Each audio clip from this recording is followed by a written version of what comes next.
काली पवित्र पौष मास शुक्लपक्ष सांब दशमी रे घरे घरे सूर्य पूजा अनुष्ठित होगा सहित प्रत्युषे चंद्रभागे हजार हजार श्रद्धालु और पर्यटक सूर्योदय दर्शन करने सहित सूर्य उपासक और श्रद्धालु माने कोणार्क पुराण वर्णित सूर्य रथयात्रा सामिल होई अनंत अवधूत मठ ठारू चंद्रभागा पर्यंत रथ टाणी। काली पवित्र सांब दशमी रे घरे घरे महिला माने निज परिवार को व्याधि मुक्त रखा प्रातः सूर्य मध्याह्न सूर्य और अपराह्न सूर्य देवता उद्देश्य सकाळे काकरा पोड़पिठा भोग मध्याह्न अन्न खीरी भोग और अपराह्न वज्र महाकाल उद्देश्य आमिष भोग करिथांती। एही पवित्र दिन में अर्क क्षेत्र बा कृष्णपुत्र सांबर उपासना पीठ कोणार्क सांब दशमी धूमधाम पालित होता है।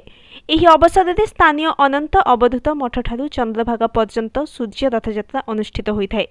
एही रथ 27 दिन पर्यंत चंद्रभागे रही 27 नक्षत्र पूजार्चना कर माघ सप्तमी बाहुड़ा यात्रा अनुष्ठित होता है। पौराणिक मतानुसार द्वापर जुगरे कृष्ण पुत्र सांब श्राप जनित व्याधि मुक्ति पाई कोणार्क तथा तत्कालीन मैत्रेय वन में सूर्य उपासना करथिले। एही दिन सांब चंद्रभागा नदी में स्नान कला बेले मित्रादित्य व सूर्य महाप्रभुंकर मणि विग्रह प्राप्त होई व्याधिमुक्त होइथिले।